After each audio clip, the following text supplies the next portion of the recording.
Hello students, welcome to my YouTube channel. आज हम triangles की एक्सरसाइज 6.6 के जो बचे हुए क्वेश्चंस हैं वो कंप्लीट कर रहे हैं। इस एक्सरसाइज के 5 क्वेश्चंस मैंने आपको करा दिए थे, 5 क्वेश्चंस बचे हुए हैं वो इस वीडियो में कंप्लीट कर रहे हैं। जैसे कि मैंने आपको बताया था कि इस एक्सरसाइज के जो मोस्टली क्वेश्चंस है वो एज ए बेसिक थ्योरम ही आप यूज़ कर सकते हैं कहीं भी किसी भी क्वेश्चन में। तो उन्हीं में से ये क्वेश्चन जो है ये भी एक बहुत ही इंपॉर्टेंट थ्योरम है आपकी। इस थ्योरम को जो इस थ्योरम का थर्ड पार्ट है इसे अपोलिनियस थ्योरम के नाम से जाना जाता है और इसे आप कई क्वेश्चंस में डायरेक्ट यूज़ कर सकते हैं। तो इसमें दिया गया आपको in given figure AD is a median of triangle ABC and AM is perpendicular on BC. Prove that AC square equal to AD square plus BC into DM plus BC by 2 whole square. AB square equal to AD square minus BC into DM plus BC by 2 whole square. And third part is AC square plus AB square equal to 2 times of AD square plus half times of BC square. ये आपने prove करके दिखाना है। तो इस triangle में आपको दिया गया कि ABC जो है एक ट्राइंगल है जिसमें AD इस ट्राइंगल की मीडियन है तो इट मींस D जो है वो BC का मिड पॉइंट होगा और AM BC के ऊपर परपेंडिकुलर है और ये तीन पार्ट्स आपने प्रूव करके दिखाने हैं। तो सबसे पहले हम इसका फर्स्ट पार्ट ले रहे हैं। फर्स्ट पार्ट में देखिए लेफ्ट हैंड साइड में AC स्क्वायर है, राइट हैंड साइड में आपके पास AD स्क्वायर भी है, BC/2 का स्क्वायर भी है। तो जैसे कि किसी भी क्वेश्चन में left hand side right hand side में आपके पास साइड्स के स्क्वायर्स का रिलेशन दे रखा हो तो वहां पे आप पाइथागोरस थ्योरम यूज करते हैं। और ऐसे क्वेश्चंस में मैंने आपको बताया था कि लेफ्ट हैंड साइड पे फोकस करना होता है। तो यहाँ पे लेफ्ट हैंड साइड में आपके पास AC स्क्वायर है। अब आप ये देखेंगे कि AC को इन्वॉल्व करके कौन सा राइट एंगल ट्राइंगल बन रहा है जिसपे हम पाइथागोरस थ्योरम अप्लाई कर सकें। तो यहाँ पे राइट एंगल ट्राइंगल बन रहा है AMC जिसमें AC इसका हाइपोटेन्यूज है। तो आप लिखिए इन ट्राइंगल AMC इस ट्राइंगल में AC हाइपोटेन्यूज है तो AC स्क्वायर इक्वल टू हो जाएगा आपके पास AM स्क्वायर और प्लस में हो जाएगा MC स्क्वायर। अब लेफ्ट हैंड साइड में जो आपको चाहिए था वो आ गया आपके पास। राइट हैंड साइड में आपके पास जो वैल्यू है उसे एडजस्ट करना है। AM यहाँ पे परपेंडिकुलर है, मैंने आपको बताया था परपेंडिकुलर में कोई चेंज नहीं करना, बेस को एडजस्ट कीजिए ताकि आपके पास जो आपकी रिक्वायर्ड वैल्यू है वो आ जाए। अब MC को आप दो पार्ट्स में डिवाइड कर सकते हैं। MC को आप MD प्लस CD लिख सकते हैं। तो AM स्क्वायर प्लस में MC स्क्वायर की जगह आप कर दे MD या DM एक ही बात है तो DM कर दे यहाँ पे। तो ये कर देंगे DM और प्लस में CD और इसका होल स्क्वायर। हमने इसके दो पार्ट कर दिए DM प्लस CD। अब ये A plus B whole square identity बन गई तो AM स्क्वायर प्लस में DM स्क्वायर प्लस में CD स्क्वायर और प्लस में 2 times of CD into DM या DM इंटू में CD। अब यहाँ पे देखें कि आपके पास जो प्रूव करना है उसमें आपके पास AD स्क्वायर है।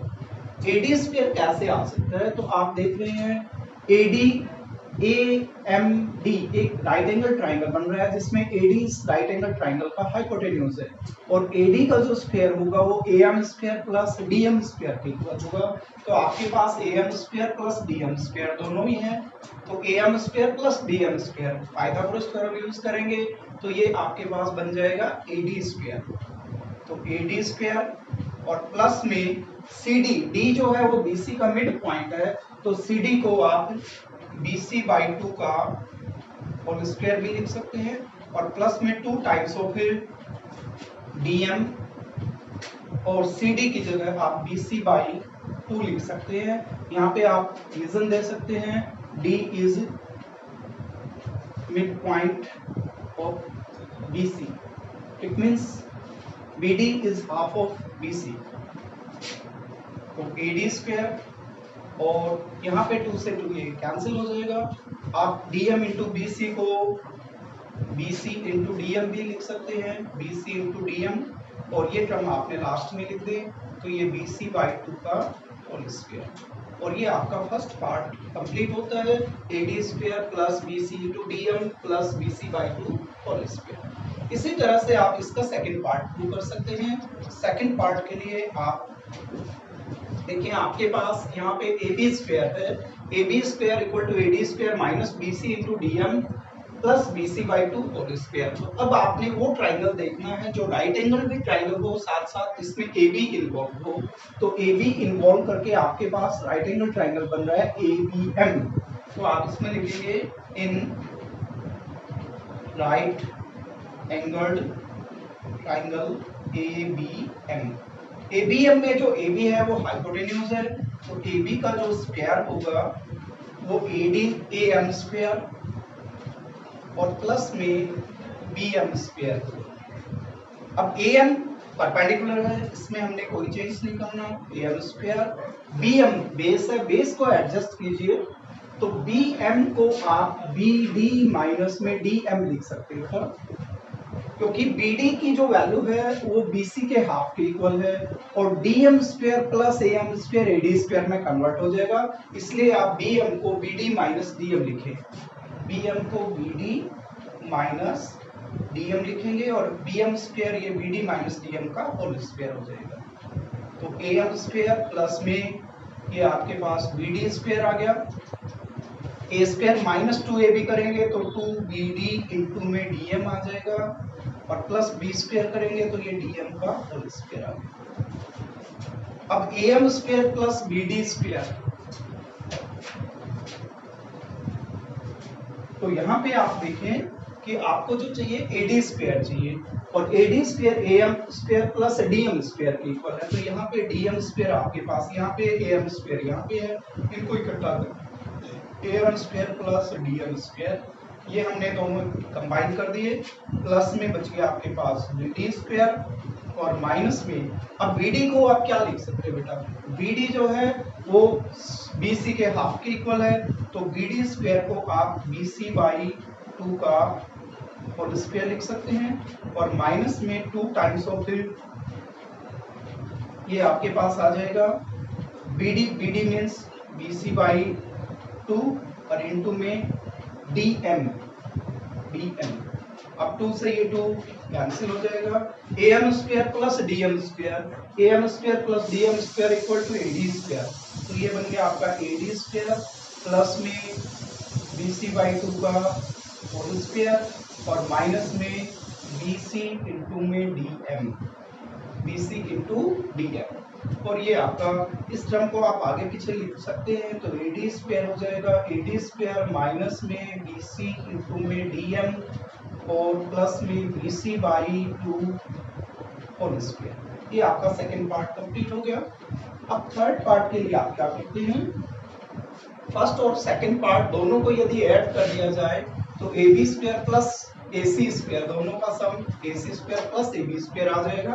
तो थर्ड पार्ट के लिए आप क्या करेंगे, एडिंग पार्ट 1 एंड पार्ट 2, इन दोनों का सम करेंगे तो ac square plus ab square equals to, अब यहाँ पे आप ऐड करेंगे तो ad square plus ad square जो है तब ये 2 टाइम्स ऑफ ad स्क्वायर हो जाएगा, और प्लस का bc इंटू dm माइनस का bc इंटू dm, जब हम इनको ऐड करेंगे तो प्लस माइनस की ये कैंसिल हो जाएंगे, और bc स्क्वायर bc बाई 2 का होल स्क्वायर जो होगा वो bc स्क्वायर बाई 4 और bc स्क्वायर बाई 4 हो गया, bc square by 4 plus bc square by 4 यानी कि वो 2 टाइम्स करेंगे तो ये bc स्क्वायर बाई 2 हो जाएगा, bc स्क्वायर बाई 2 को आप 1/2 bc स्क्वायर कह सकते हैं, तो ये आपका थर्ड पार्ट आ जाएगा। ये जो थर्ड पार्ट आपने किया है इसे अपोलोनियस थ्योरम के नाम से जाना जाता है,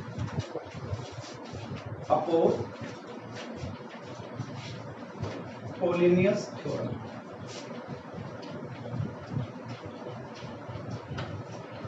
अपोलोनियस थ्योरम के नाम से इस थ्योरम को जाना जाता है। इसे कब यूज करना है आपने, जब किसी भी ट्राइंगल में आपको एक मीडियन दी गई हो उसकी, तो उस ट्राइंगल में मीडियन को इन्वॉल्व करने वाली जो साइड्स है उनके स्क्वायर्स का सम, जैसे कि A B square plus A C square, 2 times of median का स्क्वायर और हाफ टाइम्स ऑफ जिस जो अपोजिट साइड है उसके स्क्वायर के इक्वल होगा। It means A B square plus A C square equals to 2 times of median A D square plus half times of opposite side B C square के equal होगा। तो ये theorem बहुत ही important theorem है, तो कई questions में आप इसे डायरेक्ट यूज कर सकते हैं।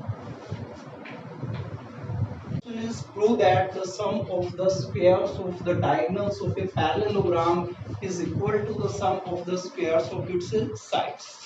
अभी पिछली एक्सरसाइज में आपने ऐसा ही क्वेश्चन किया था, उसमें आपने पढ़ा था prove that the sum of the squares of diagonals of a rhombus is equal to the sum of the squares of its sides. उसमें बेटा आपके पास रम्बस दिया गया था, इसमें आपके पास पैरेललोग्राम है। क्वेश्चन में इतना ही चेंज है, बट इसका प्रूव करने का मेथड जो होगा वो अलग हो जाएगा। तो सबसे पहले आप इसमें गिवन लिखेंगे, तो गिवन में आप लिखेंगे given a parallelogram ABCD in which diagonals AC and BD intersect at point O, और प्रूव करेंगे कि इसकी साइड्स के स्क्वायर्स का सम इसके डायगोनल्स के स्क्वायर्स के सम के इक्वल होता है।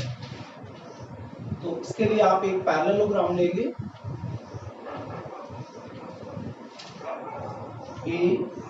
ABCD और डायगोनल्स इसके AC और BD हो जाएंगे जो O पे इंटरसेक्ट कर रहे हैं। तो सबसे पहले आप लिख दीजिए इसमें given a parallelogram ABCD in which diagonals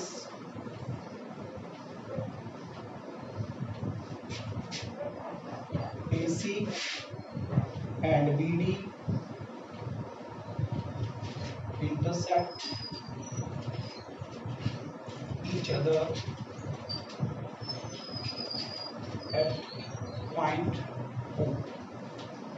to prove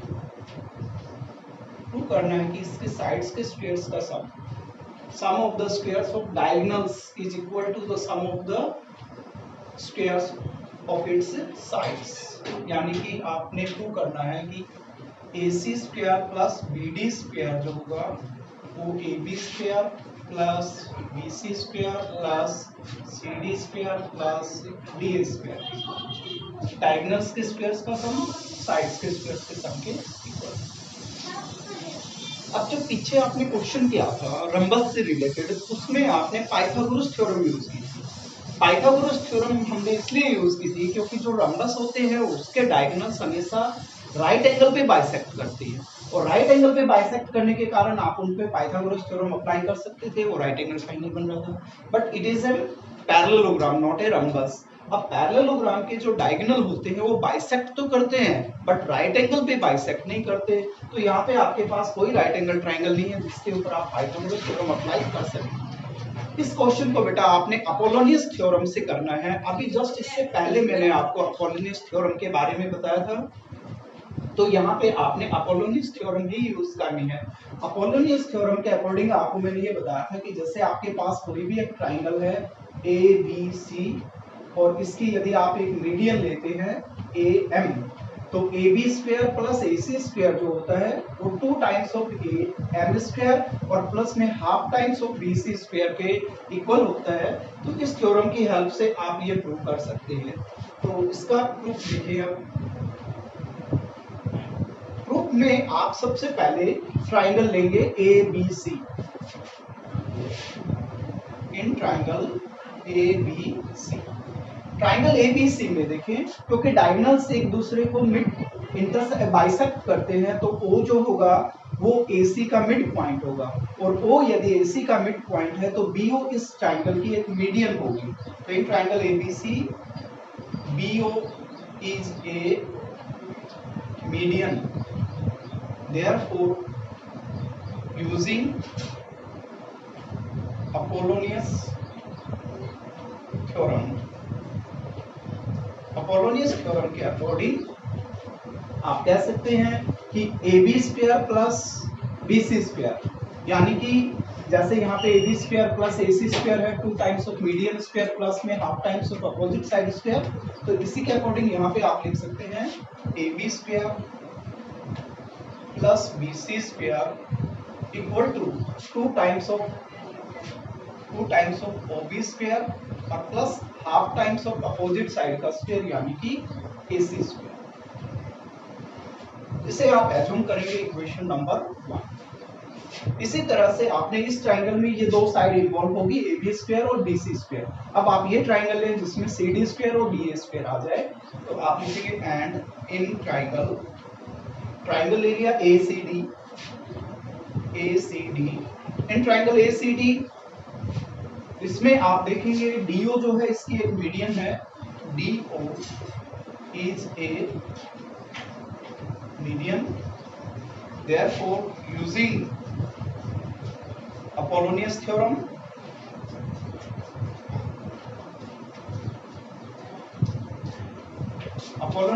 के according CD square plus DA square equal to हो जाएगा बेटा 2 टाइम्स ऑफ DO स्क्वायर या OD square, 2 times of OD square और प्लस में half times of AC square, इससे आप assume कर लें सेकंड। अब आप इन दोनों को ऐड करते हैं, एडिंग 1 एंड 1 2 को यदि आप ऐड करते हैं तो लेफ्ट हैंड साइड में लेफ्ट हैंड साइड को ऐड करें, AB square plus BC square plus CD square plus DA square, तो आपके पास आ जाएगा AB square plus BC square plus CD square plus DA square, चारों साइड्स के स्क्वायर्स का सम आ गया। राइट हैंड साइड में राइट हैंड साइड को ऐड करें, 2 times of OB square plus 2 times of OD square, 2 times of OB square plus 2 times of OD square और plus में half of AC square plus half of AC square, half add होके ये complete बन जाएगा AC square. अब यहाँ पे आप देखिए जो OB एटा क्योंकि डायगोनल एक दूसरे को बाइसेक्ट करते हैं तो OB BD के हाफ के इक्वल होगा, तो 2 टाइम्स ऑफ OB स्क्वायर को आप BD बाई 2 लिख सकते हैं और BD बाई 2 का होल स्क्वायर करेंगे तो ये OB को आप BD बाई 2 लिख सकते हैं, तो OB का स्क्वायर जो होगा वो BD बाई 2 का होल स्क्वायर यानी कि BD स्क्वायर बाई 4 के इक्वल हो जाएगा। और ये 2 इंटू में OD जो है ये भी BD के हाफ के इक्वल है, तो ये BD स्क्वायर बाई 4 और स्क्वायर को एक्सपेंड करेंगे 2 का स्क्वायर 4 हो जाएगा प्लस AC स्क्वायर, तो ये कैंसिल हो गया 2 पे, ये भी कैंसिल हो गया 2 पे। BD square by 2 BD square by 2 add होके बेटा ये कंप्लीट BD स्क्वायर हो गया और प्लस में आपके पास AC स्क्वायर हो गया, तो AB square plus BC square plus CD square plus DA square equal to BD square plus AC square. यही आपने प्रूव करना था कि चारों साइड्स के स्क्वायर्स का सम डायगोनल्स के स्क्वायर्स के सम के इक्वल। ये question complete. In given figure, two chords AB and CD intersect each other at point P. Prove that triangle APC is similar to triangle DPB and AP into PB equal to CP into BP। ये भी एक आपकी important theorem है कि अगर कोई भी दो कॉर्ड्स सर्कल के अंदर इंटरसेक्ट करती है किसी भी पॉइंट पे तो वो एक दूसरे को प्रोपोर्शनली डिवाइड करती हैं। ये एक आपकी बेसिक थ्योरम की तरह यूज कर सकते हैं। तो यहाँ पे आप देख रहे हैं एक सर्कल है और इस सर्कल के अंदर दो कॉर्ड AB और CD पॉइंट P पे इंटरसेक्ट कर रही है सर्कल के अंदर। आपने प्रूव करना है कि ये दोनों ट्राइंगल सिमिलर होंगे और ये वैल्यू इसके इक्वल होंगे। तो ट्राइंगल्स को सिमिलर प्रूव करने के लिए आपके पास 3 क्राइटेरिया होते हैं, कोई भी एक क्राइटेरिया यूज कर सकते हैं और सबसे इजी क्राइटेरिया आपका AA सिमिलरिटी। तो आप इसमें देखेंगे इन दोनों ट्राइंगल्स में आप ट्राइंगल्स लें, in triangle APC and triangle DPB, इन दोनों ट्राइंगल्स में देखें A पॉइंट पे बना एंगल जो है D पॉइंट पे बने एंगल के इक्वल होना चाहिए, तो ये एंगल इस एंगल के इक्वल होना चाहिए। तो इसके लिए रीजन आप देख सकते हो बेटा कि यहाँ पे देखिए ये सर्कल की एक आर्क है और ये सर्कल की आर्क एक ही सेगमेंट में दो एंगल बना रही है CAB and CDP।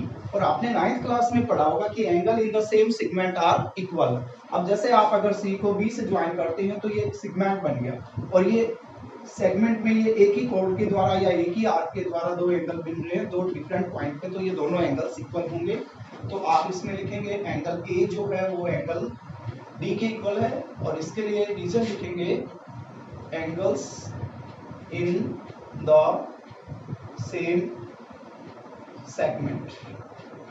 Same segment में जो एंगल्स बनते हैं वो इक्वल होंगे, और P का कॉरस्पॉन्डिंग पॉइंट P होगा बेटा, क्योंकि ये दोनों वर्टिकली अपोजिट एंगल हैं। तो इसे आप लिख सकते हो angle APC, angle APC equal to angle DPB, DPB। इसका रीजन आप लिख सकते हो वर्टिकली अपोजिट एंगल्स। वैसे दो एंगल्स आपने इक्वल प्रूव कर दिए। तीसरा देखना चाहे तो C पे बना एंगल B पे एंगल इक्वल होगा, C पॉइंट पे B पॉइंट पे बने एंगल इक्वल होगा। ये भी angle in the same segment है, ACD एंड ABD, ये सेम आर्क के द्वारा जो है सेम सेगमेंट में एंगल बन रहे हैं, तो ये दोनों भी इक्वल होंगे। तो therefore by AA similarity triangle APC is similar to triangle DPB, और यदि ये ट्राइंगल सिमिलर हैं तो इनडेफिनेटली इनकी जो कॉरस्पॉन्डिंग साइड्स होंगी वो प्रोपोर्शनल होंगी। तो जब आप कॉरस्पॉन्डिंग साइड देखिए बेटा, जितने भी साइड्स हैं सभी में P इन्वॉल्व है, P P P P। इसका मतलब आप रेशियो लेते समय P को ध्यान रखें कि P उसमें रेशियो में जरूर इन्वॉल्व होना चाहिए। इन सभी में आप देख रहे हैं P इन्वॉल्व है। तो अगर आप यहाँ से PC लेते हैं तो PC अपोन में यहाँ से हो जाएगा PB, और यहां से यदि आप AP लेते हैं या PA लेते हैं PA, तो यहां से हो जाएगा आपके पास PD कह लो या DP कह लो PD। तो आप इनको यदि क्रॉस मल्टीप्लाई करोगे तो PA इंटू में PB इक्वल टू इन दोनों का प्रोडक्ट PC इंटू में PD। PA into PB equal to PC into PD, यानी कि इस कॉर्ड के दो पार्ट्स जो होंगे उनका प्रोडक्ट इस कॉर्ड के दोनों पार्ट्स के प्रोडक्ट के इक्वल होगा। PA into PB equal to PC into PD। और ये सभी सर्कल्स के लिए ट्रू है। किसी भी सर्कल में दो कॉर्ड अगर किसी पॉइंट पे इंटरसेक्ट करते हैं तो इनके लिए ये सभी के लिए ट्रू होगा। अब आपको नेक्स्ट क्वेश्चन कराने जा रहा हूं। Is in given figure, two chords AB and CD of circle intersect each other at point B when produced outside the at point P at point P when produced outside the circle. Prove that triangle PAC is similar to triangle PDB and PA into PB equal to PC into PD। तो यहाँ पे देखिए ये आपके पास एक circle है और इसकी दो कॉर्ड्स जो हैं वो प्रोड्यूस करने पे बाहर ट्राइंगल के बाहर इंटरसेक्ट कर रही हैं पॉइंट P पे, और ये कॉर्ड आप एज्यूम कर सकते हैं कि ये आपके पास कॉर्ड AB है और ये कॉर्ड आपके पास CD है। अब AB और CD दोनों को प्रोड्यूस करने पर ये पॉइंट P पे इंटरसेक्ट कर रही हैं। अब इसमें आप क्या करेंगे, B को D से ज्वाइन करेंगे एंड A को C से ज्वाइन करेंगे। तो यहाँ पे आप देख रहे हैं दो ट्राइंगल बन रहे हैं बेटा। पहला ट्राइंगल है PAC, दूसरा ट्राइंगल आपके पास है PDB। आपने PAC और PDB इन दोनों ट्राइंगल्स को सिमिलर प्रूव करना है और साथ में ये रिलेशन आपने प्रूव करके दिखाना है। तो इन दो ट्राइंगल्स को सिमिलर प्रूव करने के लिए आपने सिमिलरिटी क्राइटेरिया यूज करना है। देखो आपने पिछला क्वेश्चन किया था और ये क्वेश्चन है, दोनों सिमिलर हैं। उसमें सर्कल की दो कॉर्ड सर्कल के अंदर पॉइंट P पे इंटरसेक्ट करेंगी और इसमें सर्कल की जो कॉर्ड्स हैं वो सर्कल के बाहर प्रोड्यूस करने पे इंटरसेक्ट कर रही हैं। रिलेशन दोनों क्वेश्चंस में सेम होते हैं, दोनों केसेस में उनमें कोई चेंज नहीं होता। तो यहाँ पे सर्कल की जो कॉर्ड AB और CD है वो प्रोड्यूस करने पर पॉइंट P पे इंटरसेक्ट कर रही है। अब इन दोनों में देखिए P का कॉरस्पॉन्डिंग पॉइंट P है, तो आप ट्राइंगल PAC बनाए या PDB बनाए, P एंगल दोनों में कॉमन होगा, तो ये कॉमन एंगल होगा। A पॉइंट पे बना एंगल जो है वो D पॉइंट पे बने एंगल की इक्वल होना चाहिए। ये एंगल जो है A पॉइंट पे बना इस ट्राइंगल का वो इस एंगल के इक्वल होना चाहिए। तो आप देख रहे हैं बेटा कि ए बी डी सी एक साइक्लिक क्वाड्रिलेटरल है क्योंकि इसके चारों वर्टेक्स सर्कल के ऊपर हैं। और साइक्लिक क्वाड्रिलेटरल का जो एक्सटीरियर एंगल होता है वो हमेशा इंटीरियर अपोजिट एंगल्स के इक्वल होता है। तो ये साइक्लिक क्वाड्रिलेटरल का एक्सटीरियर एंगल है, तो डेफिनेटली ये इंटीरियर अपोजिट एंगल के इक्वल होगा। और इसका भी एक रीजन होता है, जैसे आपको पता है कि साइक्लिक क्वाड्रिलेटरल के अपोजिट एंगल्स का सम 180 डिग्री होता है, तो इट मींस इस एंगल का और इस एंगल का सम 180 और इन दोनों का सम भी 180 होगा क्योंकि ये लीनियर पेयर बना रहे हैं। तो इन दोनों के सम को यदि हम इन दोनों के सम के इक्वल पुट करेंगे तो ये एंगल कॉमन होने के कारण दोनों तरफ कैंसिल हो जाएगा और एंगल ए जो है वो इससे इक्वल आ जाएगा। और तीसरा एंगल जो है सी वो बी पॉइंट पे बने एंगल के इक्वल होना चाहिए। तो ये भी ट्रायंगल का इस साइक्लिक क्वाड्रिलेटरल का एक्सटीरियर एंगल है, तो ये इंटीरियर अपोजिट एंगल के इक्वल होगा। तो आप इसमें लिखेंगे इन पार्ट 1 के लिए in triangle PSC and triangle PDB, इन दोनों ट्रायंगल्स में आप लिखेंगे कि angle P equal to angle P ये कॉमन एंगल है और इसका एंगल A पॉइंट पे बना एंगल जिसे हम PAC कहेंगे, एंगल PAC इक्वल टू इसके एंगल PDB के इक्वल है PDB। रीजन लिखेंगे exterior angle of cyclic quadrilateral is equal to interior opposite angle. Cyclic quadrilateral का exterior angle interior opposite angle के इक्वल होता है। तो दो एंगल इक्वल होने के बाद ए सिमिलरिटी से सिमिलर हो जाएंगे, therefore by A similarity we can say triangle PAC is similar to triangle PDB। और यदि ये ट्राइंगल सिमिलर हैं तो इनकी कॉरस्पॉन्डिंग साइड डेफिनेटली प्रोपोर्शनल होंगी। अब देखिए आप जो रिलेशन बनाएंगे सभी P से स्टार्ट हो रहे हैं, सभी साइड्स P से लेनी है आपने। PA into PB equal to PC into PD। तो आप P से डिस्टेंसेस मेजर करेंगे सारी, PA PB PC PD। तो यहाँ से यदि आप PA लेते हैं PA, तो PA यहाँ से आपके पास PD आ गया, और यदि यहाँ से आप PC लेते हैं तो PC के कॉरस्पॉन्डिंग साइड यहाँ पे PB हो जाएगी। क्रॉस मल्टीप्लाई करने पर ये आपके पास आ जाएगा PA into PB equal to PC into PD। और ये रिलेशन सभी सर्कल्स के लिए ट्रू होता है, चाहे कोई भी दो कोण सर्कल के अंदर इंटरसेक्ट करे पॉइंट पे, चाहे सर्कल के बाहर इंटरसेक्ट करे। PA इंटू PB जो होता है वो PC इंटू PD के इक्वल होता है। तो अब आपका लास्ट क्वेश्चन बचता है, वो कर लेते हैं। Now the last question of exercise is Nazima is fly fishing in a stream. The tip of her fishing rod is 1.8 meter above the surface of water and the fly at the end at the stream rests on the water 3.6 meter away and 2.4 meter from the point directly under the tip of the rod. Assuming that her string is tight and how much string does she have out if she pull in the string at the rate of 5 cm per second? What will be the horizontal distance of the fly from her after 12 seconds? तो इस question में आपके दो part पूछे गए हैं। ये देखिए जैसे नाजिमा है और यहाँ से ये इसकी फिशिंग रॉड है, ये फिशिंग रॉड की टिप है और यहाँ से ये स्ट्रिंग आउट कर रखी है उसने, और ये स्ट्रिंग के यहाँ पे ये फ्लाई है, यहाँ पे फ्लाई। अब फिशिंग रोड का जो टिप है उस टिप की वाटर सरफेस से जो हाइट है वो आपको दे रखी है 1.8 मीटर, और वाटर जो फिशिंग रोड की टिप है इससे जस्ट नीचे जो पॉइंट है उस पॉइंट से फ्लाई की जो डिस्टेंस है जो सरफेस ऑफ वाटर पे है वो 2.4 मीटर दी गई है।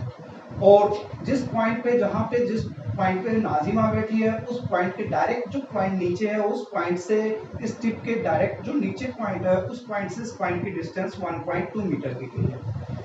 आपसे पहले पूछा गया है कि how much string does she have out, कि उसने कितनी स्ट्रिंग आउट कर रखी है, निकाल रखी है, और स्ट्रिंग टाइट है ये पहले आपको बताया गया है, यानी इसमें कोई स्लैक नहीं है, बिल्कुल ये खिंची हुई है।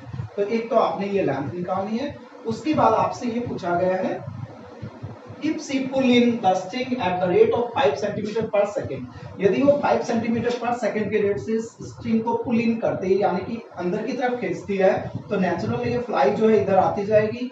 और उसके बाद how what will be the horizontal distance of fly from her after 12 second, तो 12 सेकंड के बाद इस फ्लाई की जो है नाजिमा से जो डिस्टेंस होगी वो डिस्टेंस आपने फाइंड आउट करनी है। तो आपने ये देखना है कि 12 सेकंड में वो कितनी स्ट्रिंग को अंदर खींच लेती है, उसके बाद आपके पास बाहर कितनी बचेगी, और उस पॉइंट से फिर इस पॉइंट की डिस्टेंस निकालनी है। तो पहले हम क्वेश्चन का फर्स्ट पार्ट करेंगे। फर्स्ट पार्ट के लिए आपने यहाँ पे देख रहे हैं कि एक राइट एंगल ट्राइंगल बन रहा है। इस राइट एंगल ट्राइंगल में आपके पास जो परपेंडिकुलर है वो 1.8 मीटर है, बेस है वो 2.4 मीटर है, और हाइपोटेन्यूज यानी लेंथ ऑफ स्ट्रिंग आपने फाइंड आउट करनी है। आप इस पॉइंट को एज्यूम कर सकते हैं ए, इसे एज्यूम कर सकते हैं बी, इसे एज्यूम कर सकते हैं सी। तो इन राइट एंगल्ड ट्राइंगल एबीसी में आपने एसी फाइंड आउट करना है। तो एसी का स्क्वायर जो होगा वो AB square plus BC square के इक्वल होगा। एबी स्क्वायर मीन्स हो गया बेटा आपके पास 1.8 होल स्क्वायर, और बीसी स्क्वायर हो जाएगा आपके पास 2.4 का होल स्क्वायर। 1.8 का होल स्क्वायर 18 का स्क्वायर 324, तो ये 3.24 हो जाएगा, और 24 का स्क्वायर 576, तो 2.4 का हो जाएगा 5.76। अब यदि इनका सम करेंगे 6 + 4 10, 7 + 2 9 + 1 10, और 5 + 3 8 + 1 9, 9.00। AC स्क्वायर यदि 9 के इक्वल है तो AC की जो वैल्यू होगी 1/9 यानी कि 3 मीटर के इक्वल होगी। इट मीन्स उसने जो है स्टार्टिंग में यहाँ से स्ट्रिंग निकाल रखी है, उसकी जो टोटल लेंथ है वो 3 मीटर के इक्वल है। अब हम क्वेश्चन का सेकंड पार्ट कर रहे हैं। If she pull in the string at the rate of 5 cm per second, what will be the horizontal distance of the fly from her after 12 seconds? अब वो 1 सेकंड में 5 सेंटीमीटर स्ट्रिंग को अंदर खींच रही है, तो 12 सेकंड में कितना खींचेगी? तो length of string C pulls in 12 seconds equal to 1 second में 5 सेंटीमीटर, देन 12 सेकंड में 12 × 5 that is equal to 60 centimetre. अब क्योंकि सारे मेजरमेंट्स यहाँ पे मीटर में दिए गए हैं, तो इसे भी मीटर में चेंज कर ले, 0.6 मीटर हो जाएगा। अब 0.6 मीटर उसने स्ट्रिंग को अंदर की तरफ खींच लिया। अब मान लो कि सेकंड केस में आपके पास ये आपकी फिशिंग रोड की टिप होगी, और ये इसकी हाइट होगी वाटर सरफेस से, और 6.6 मीटर अंदर खींचने के बाद ये लेंथ ऑफ स्ट्रिंग बच गई आपके पास। और लेंथ ऑफ स्ट्रिंग यदि 0.6 मीटर वो अंदर की तरफ खींच लेती है, तो टोटल आपके पास बाहर कितनी थी? 3 मीटर। 3 मीटर में से 0.6 मीटर उसने अंदर की तरफ खींच ली, तो यहाँ पे आपके पास बच जाएगी 2.4 मीटर। हाइट में कोई चेंज नहीं है, ये 1.8 मीटर ही रहेगी। अब आपने ये डिस्टेंस फाइंड आउट करनी है, यानी कि इसका बेस निकालना है, और नाजिमा की इस फिशिंग टिप के जो जस्ट नीचे पॉइंट है, उस पॉइंट से नाजिमा की जो डिस्टेंस है वो आपको ऑलरेडी गिवन है 1.2 मीटर। तो आपने ये डिस्टेंस फाइंड आउट करके उसमें 1.2 मीटर ऐड करना है, तो 12 सेकंड के बाद जो फ्लाई की नाजिमा से डिस्टेंस है वो हमारे पास आ जाएगी। तो अब आपने इस ट्राइंगल को यूज करना है। इसे भी आप इसे मान लीजिए कि ये P है, ये Q है, और ये R है। तो इन ट्राइंगल PQR में PQ का जो स्क्वायर होगा वो PR स्क्वायर और प्लस में QR स्क्वायर। तो यहाँ से आपने वैल्यू क्यू आर की निकालनी है। तो क्यू आर स्क्वायर की वैल्यू जो होगी वो पी क्यू स्क्वायर माइनस में पी आर स्क्वायर के इक्वल होगी। अब पी क्यू स्क्वायर की वैल्यू आप देखें 2.4 whole square minus P R यानी कि 1.8 का होल स्क्वायर। अब क्यू आर स्क्वायर की जो वैल्यू आएगी बेटा वो 2.4 का 5.76 और माइनस में 18 का स्क्वायर 324 3.24। अब इनका डिफरेंस निकालेंगे तो यहाँ पे आ जाएगा आपके पास 2 और 7 माइनस 2 5 एंड 5 माइनस 3 2 2.52 और क्यू आर की जो डिस्टेंस निकालेंगे तो अनरूट आपके पास 2.52 आ जाएगी। 2.52 का आप यदि वैल्यू निकालेंगे अप्रोक्सीमेटली स्क्वायर रूट लेंगे तो 1.58 के आसपास आ जाएगा। अब ये 1.85 मीटर आ गया। इट मीन्स ये जो डिस्टेंस होगी वो 1.858 होगी और ये 1.2 मीटर डिस्टेंस ऑलरेडी टिप और इसके बीच है, नाजिमा के बीच टिप के नीचे जस्ट पॉइंट है। तो इसका मतलब नाजिमा से फ्लाई की जो डिस्टेंस होगी, distance of Nazima from fly after 12 second equal to 1.58 और प्लस में आपके पास आ जाएगा 1.2 को आप 1.20 भी लिख सकते हो। तो इन दोनों का सम करेंगे तो ये 1 + 1 यानी कि 2 पॉइंट आपका हो जाएगा 5 + 2 7 7 8। अप्रोक्सीमेटली ये आपकी डिस्टेंस आ जाएगी 2.78। तो ये क्वेश्चन आपका कंप्लीट होता है। तो स्टूडेंट्स ये एक्सरसाइज आपकी कंप्लीट होगी, ये चैप्टर भी आपका कंप्लीट हो गया। आई होप कि ये वीडियो आपको अच्छी लगी होगी और ये क्वेश्चंस भी आपको सभी समझ में आ गए होंगे। थैंक यू वेरी मच बेटा, हैव ए नाइस डे।